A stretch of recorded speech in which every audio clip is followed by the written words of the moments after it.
Hello everyone, स्वागत है एक बार फिर से आप सभी का हमारी साइंस क्लासेस में। जेनेटिक्स पढ़ रहे थे हम लोग, मोनो हाइब्रिड क्रॉस, ये तीसरा पार्ट, अंतिम पार्ट।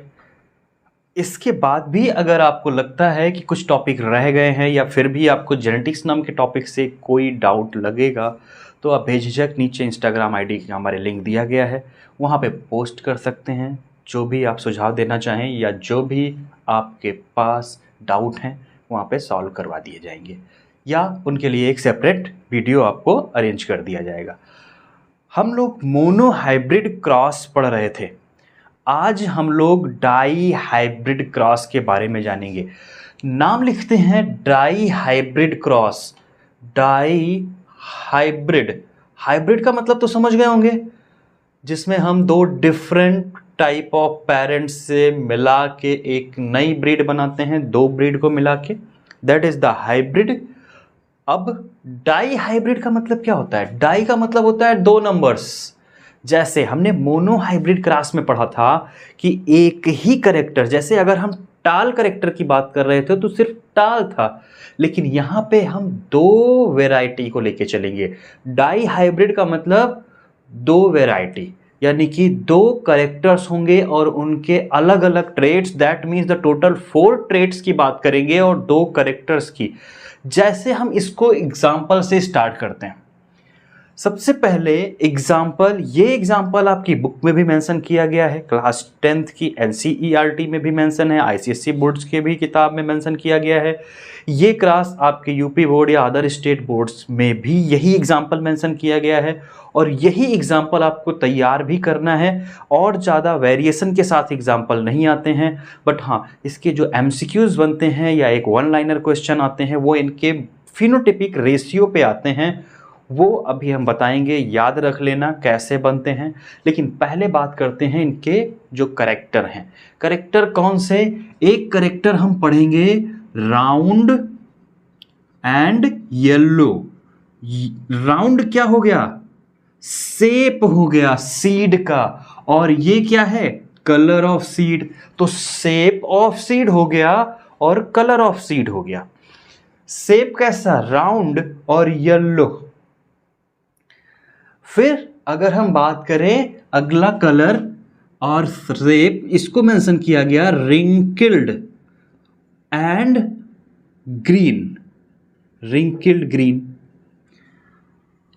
ये जो कैरेक्टर्स थे ये रेसेसिव फॉर्म में और ये आपके डोमिनेंट फॉर्म में।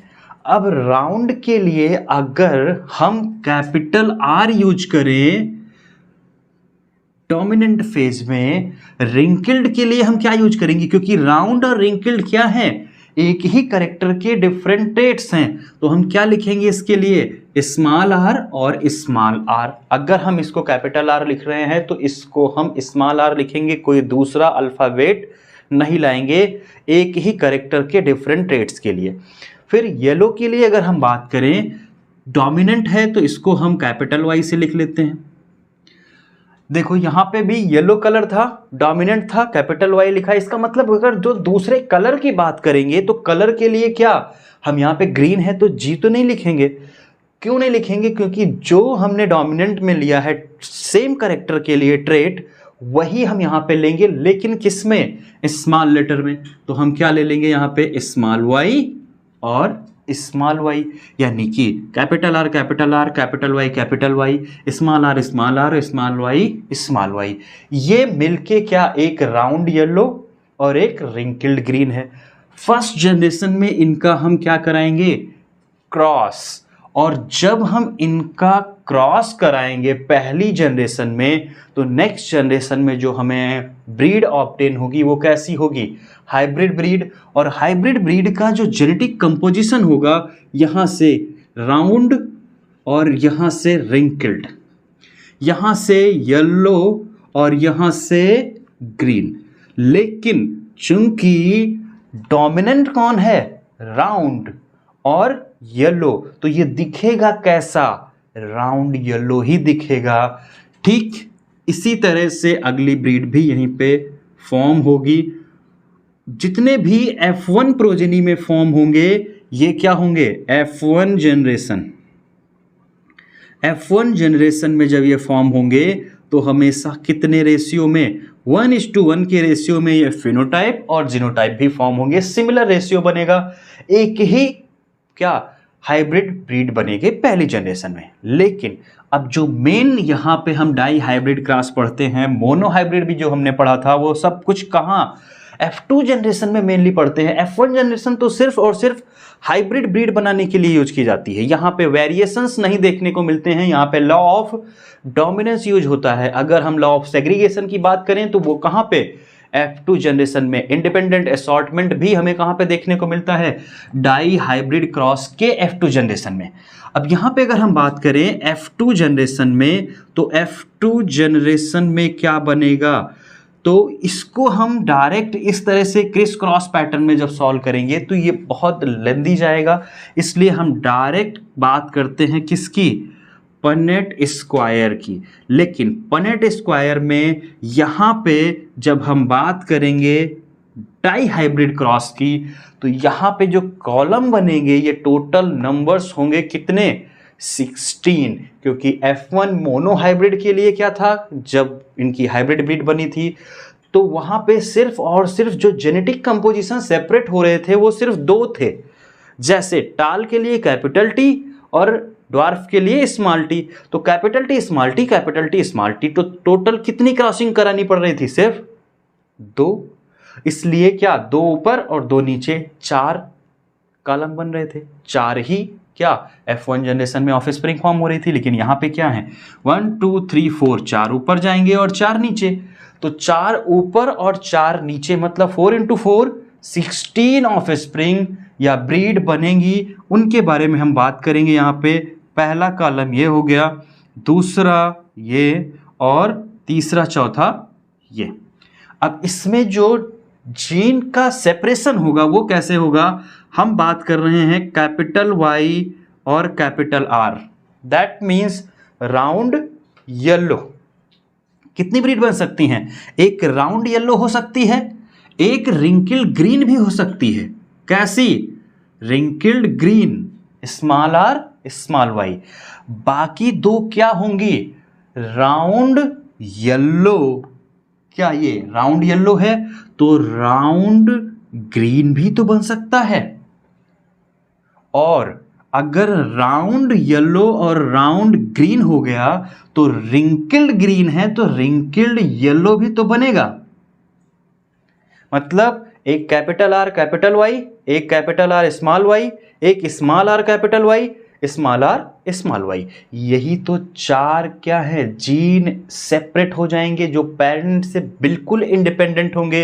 यही तो लॉ ऑफ सेग्रीगेशन कहता है कि जीन्स क्या हो जाते हैं, बिल्कुल सेपरेट हो जाते हैं और इंडिपेंडेंट असॉर्टमेंट शोन करते हैं, मतलब बिल्कुल सेपरेट होते हैं। थर्ड लॉ ऑफ मेंडल यही बोलता है।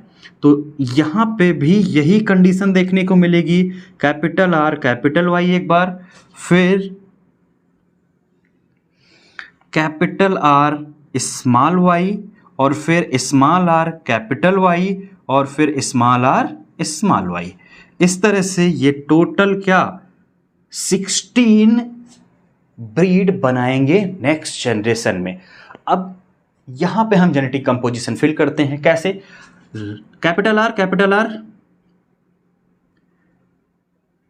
Capital Y capital Y, R R Y Y, फिर capital R capital R capital Y small y। पहले हम इसको लेके जा रहे हैं इनके साथ, फिर इसके साथ यहाँ पे हम capital R small r capital Y और कैपिटल Y, फिर कैपिटल R स्मॉल r और कैपिटल Y स्मॉल y। ये जनरेशन फिल हो गई। फिर यहां पे आएंगे कैपिटल R स्मॉल y और कैपिटल R कैपिटल Y, मतलब 2 कैपिटल R, एक कैपिटल Y और एक स्मॉल y, दोनों कैपिटल R और दोनों small y। Next generation capital R small r और स्मॉल y कैपिटल Y। तो कैपिटल Y को हमेशा पहले लिखेंगे, स्मॉल y को बाद में लिखेंगे।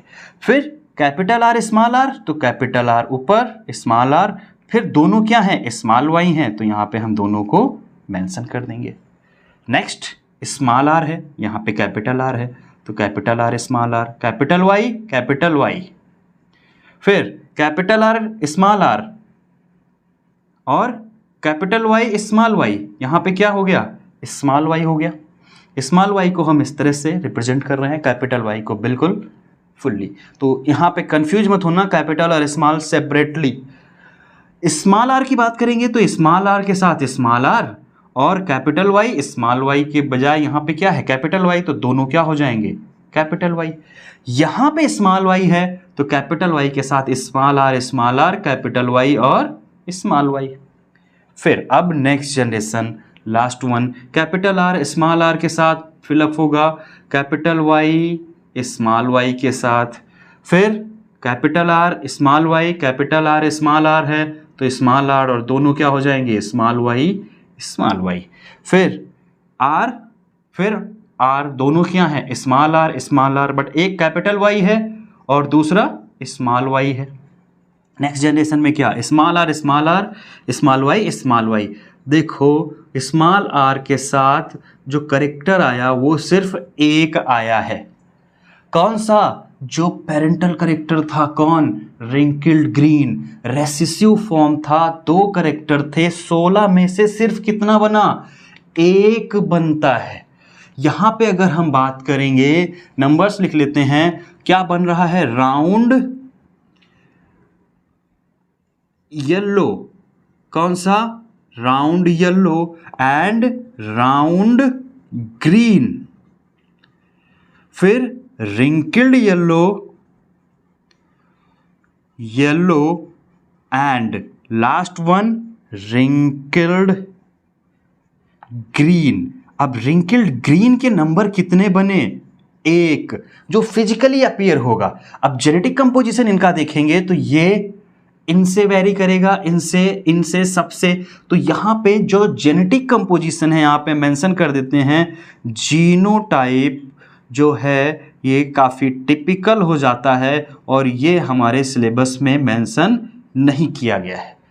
जो भी कैरेक्टर्स मिलेंगे रेशियो पूछा जाएगा, डिटेल पूछी जाएगी, वो किसकी, फिनोटाइप की।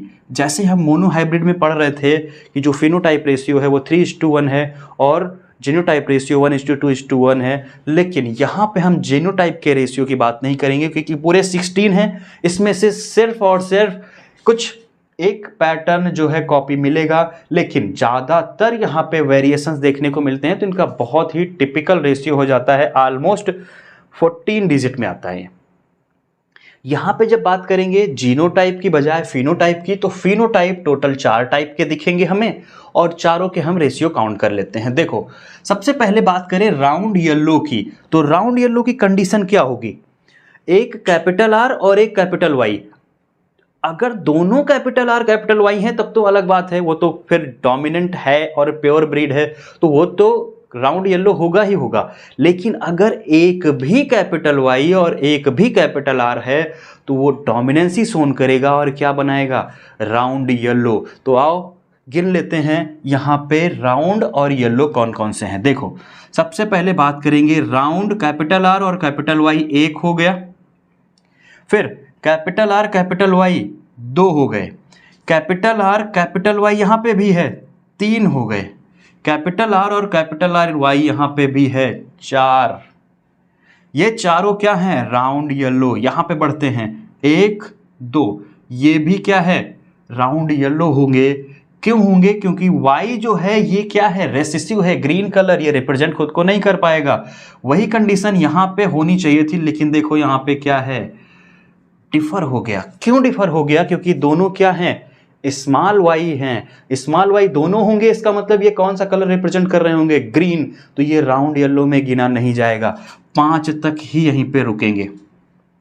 ठीक है, लेकिन हम इधर देख लेते हैं, अब ये नहीं आया तो इधर देख लेते हैं, ये कौन सा 6 नंबर हमारे पास क्या हो जाएगा, राउंड और येलो।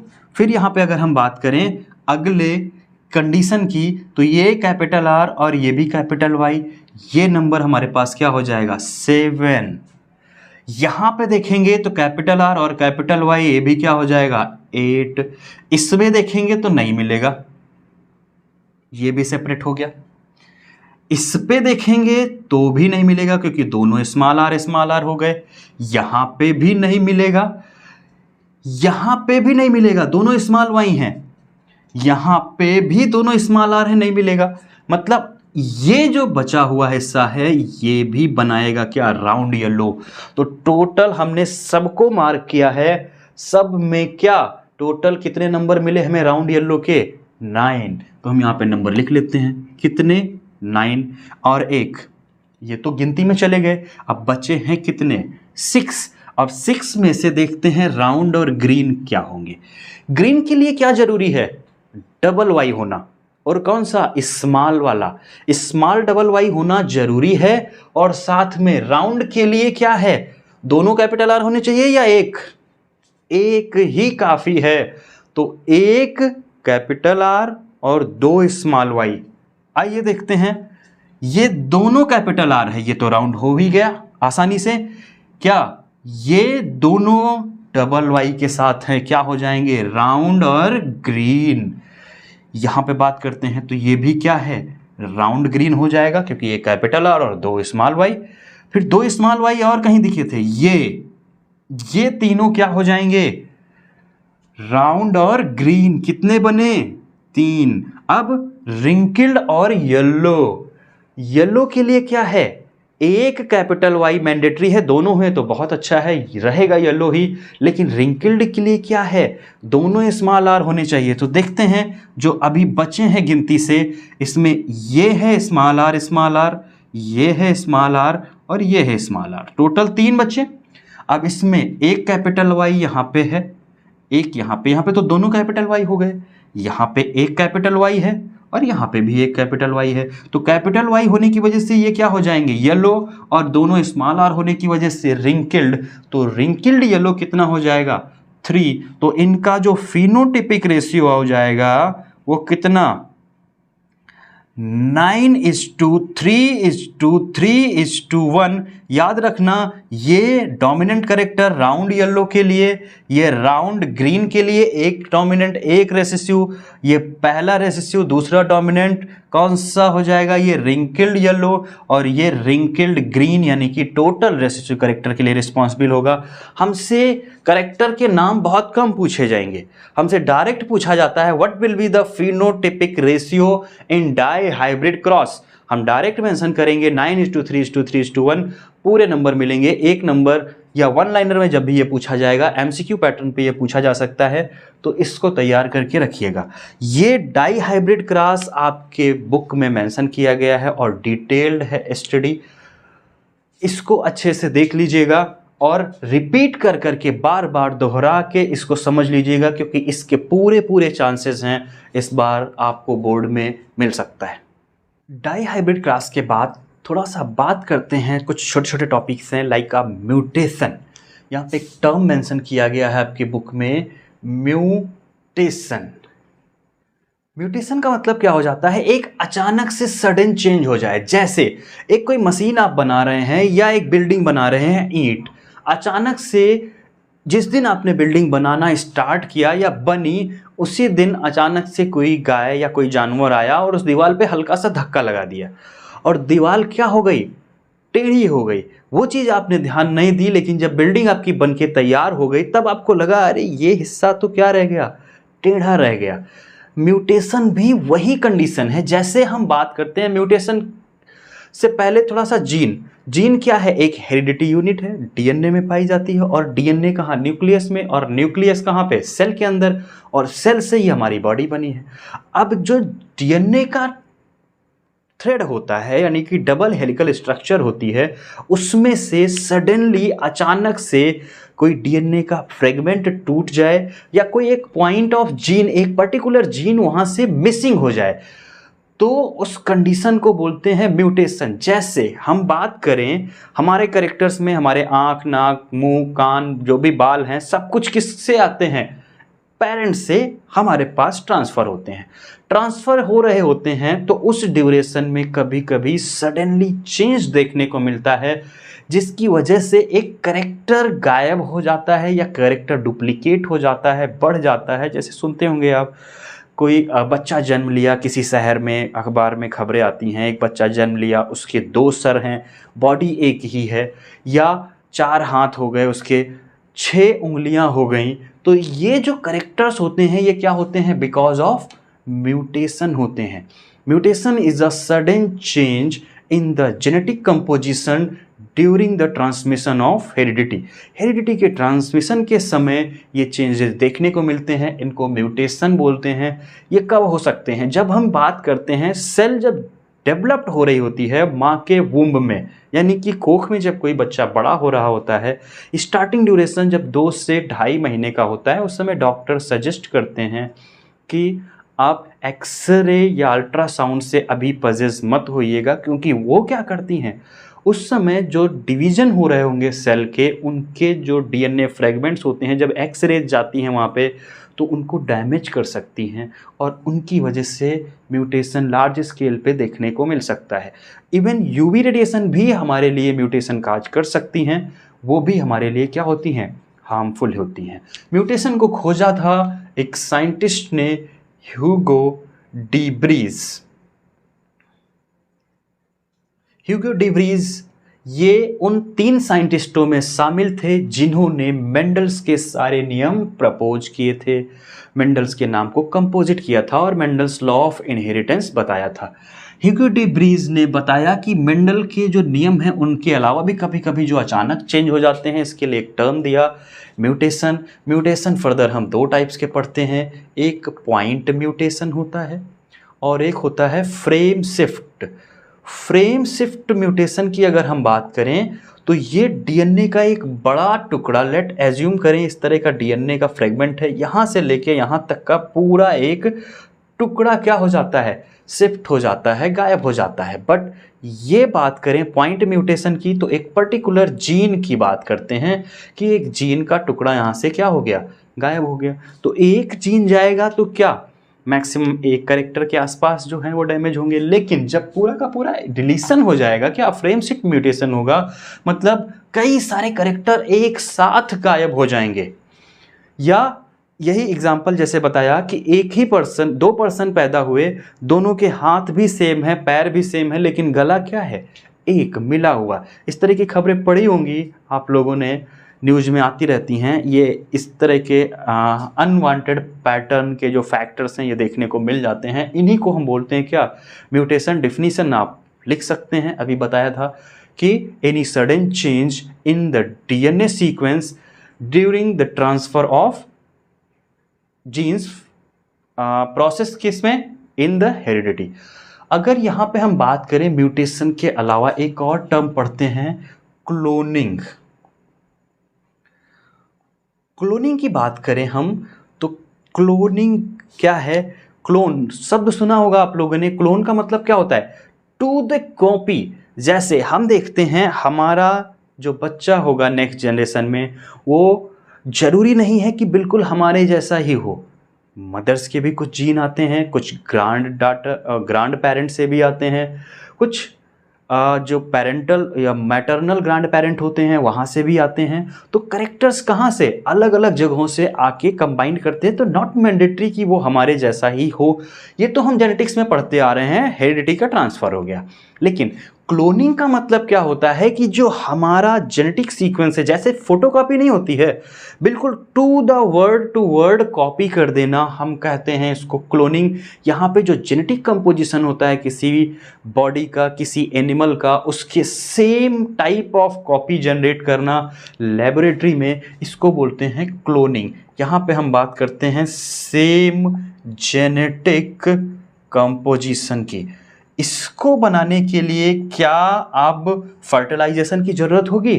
नहीं। अगर फर्टिलाइजेशन हुआ तो जो 46 नंबर क्रोमोसोम्स थे वो आधे होंगे और फिर दूसरे से क्रॉस कराए जाएंगे और फिर वहाँ पे वेरिएशन के चांसेस हो जाएंगे क्रॉसिंग के। लेकिन जब हम बात करेंगे एक सोमैटिक सेल की, जो सेल जेनेटिकली डिविजिबल के लिए नहीं है, उसमें 23 नंबर नहीं 23 पेयर ऑफ क्रोमोसोम्स प्रेजेंट हैं, उसको लेबोरेटरी में हम जनरेट करते हैं और फिर उससे बनाते हैं क्या? उसी की आइडेंटिकल कई सारी कॉपीज़। और फिर चूंकि सेल एक यूनिट है, स्ट्रक्चरल और फंक्शनल यूनिट है बॉडी की, तो उसी सेल से हमारी पूरी की पूरी बॉडी बना दी जाती है। तो सेम बिल्कुल 2 कॉपी, ऐसा लगेगा कि हमारे शीशे के सामने हम खड़े होकर देख रहे हैं, दोनों एक सिमिलर होंगे, सारी एक्टिविटी सेम होंगी, चलना फिरने का जो ढंग होगा वो भी सेम होगा।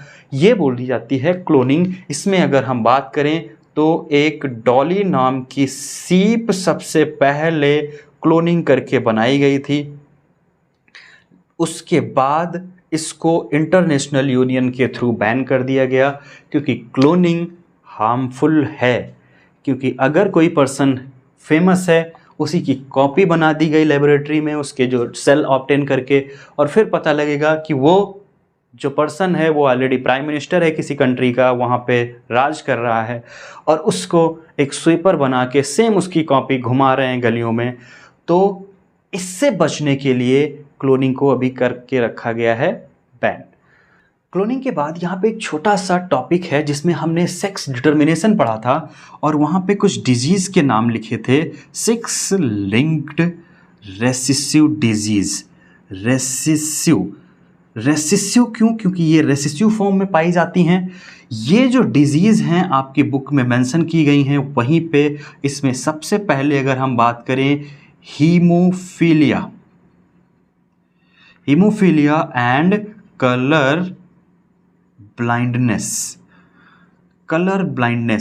ब्लाइंडनेस एक ऐसी डिजीज होती है, ये सेक्स लिंक्ड रेसेसिव डिजीज होती है, एक्स जीन पे प्रेजेंट होती है, रेसेसिव फॉर्म में होती है, इसलिए ज़्यादातर ये देखने को नहीं मिलती है, बट केसेस इनके देखने को मिलते हैं। कलर ब्लाइंडनेस एक ऐसी डिजीज होती है जिसमें रेड और ग्रीन कलर को डिस्टिंग्विश करना मुश्किल हो जाता है। मतलब कोई लाल लाइट जल रही है सिग्नल पे या ग्रीन लाइट जल रही है, तो कौन सा कलर है ये पर्सन आइडेंटिफाई नहीं कर पाता है। इसीलिए जो ट्रैफिक कंट्रोल है या रेलवे डिपार्टमेंट है, वहाँ पे कलर ब्लाइंड पर्सन को अलाउ नहीं किया जाता है। नेक्स्ट डिजीज इज हीमोफीलिया सबसे पहले देखा या रिकॉग्नाइज किया गया था। ऐसा नहीं था कि पहले नहीं होती रही होगी, बट हाँ, सबसे पहले इसको महारानी विक्टोरिया में देखा गया था, जो यूके की क्वीन थी, उनमें सबसे पहले ये ऑब्टेन किया गया था, मतलब देखा गया था, ऑब्जर्व किया गया था। हीमोफीलिया एक ऐसी डिजीज़ होती है जिसमें किसी पर्सन को अगर बीमारी हो जाती है तो उसमें ब्लड क्लॉट नहीं होता। ब्लड क्लॉट विटामिन के की वजह से होता है, और ब्लड क्लॉट में फाइब्रिनोजेन प्रोटीन की हेल्प से जो ब्लड प्लेटलेट्स होती हैं वो एक ढक्कन लगा देती हैं। जैसे नाली या पाइप कोई फट जाती है तो ऊपर से हम टेप लगा के जोड़ देते हैं ताकि पानी बाहर ना निकले, उसी तरह हमारी ब्लड वेसल्स में जब कोई कट लग जाता है तो प्लेटलेट्स और फाइब्रिनोजेन के फाइबर्स से उसको क्या टेप कर दिया जाता है, ऊपर से लेबल कर दिया जाता है ताकि ब्लड बाहर ना बहे। इसी प्रोसेस को बोलते हैं हम ब्लड क्लॉटिंग। विटामिन के मेनली यहाँ पे रिस्पॉन्सिबल होता है इनकी एक्टिविटी के लिए। तो के विटामिन को भी याद रखना, फाइब्रिनोजेन प्रोटीन का नाम, और ब्लड प्लेटलेट्स जो ब्लड का पार्ट होती हैं, ये तीनों मिल के ब्लड क्लॉट में हेल्प करती हैं। लेकिन हीमोफिलिक पर्सन में ये विटामिन के इनएक्टिवेट फॉर्म में प्रेजेंट होता है, ये फाइब्रिनोजेन प्रोटीन को एक्टिव नहीं कर पाता है, जिसकी वजह से प्लेटलेट्स लेयर नहीं बना पाती हैं और ब्लड हमेशा बहता रहता है। हीमोफिलिक पेशेंट में ब्लड क्लॉट कभी नहीं होता है, नो ब्लड क्लॉट ये भी क्या होती है, सेक्स लिंक्ड रेसेसिव डिजीज होती है। यहाँ पे एक और टॉपिक बनता है इंटरक्रॉसिंग का। इंटरक्रॉसिंग का मतलब होता है कि जो डिजीज फादर में थी वो बेटे में ना जाकर के बेटी में ट्रांसफर हो, इस कंडीशन को बोलते हैं हम क्या, क्रॉस लिंक्ड। ठीक वही कंडीशन जो मदर में करेक्टर थे वो बेटी में ना जाकर के बेटे में जाते हैं, तो ये करेक्टर चूंकि एक जेंडर से दूसरे जेंडर में क्रॉस करके आते हैं, इसीलिए इसको हम क्रॉस लिंक्ड डिजीज बोलते हैं। बाकी जेनेटिक का पोर्शन इतना ही था, रीड कर लीजिएगा। फिर भी डाउट रहते हैं तो इंस्टाग्राम पे आप बेझिझक क्वेश्चन पूछ सकते हैं। अगर अच्छा लगा हो वीडियो, पैटर्न समझ में आए हो, तो अपने दोस्तों के साथ ज़रूर शेयर करें ताकि वो भी इसका लाभ ले सकें। वीडियो को ज़्यादा से ज़्यादा शेयर करते रहें। मिलते हैं अगले पार्ट में अगले टॉपिक के साथ। अभी के लिए इतना ही। जय हिंद।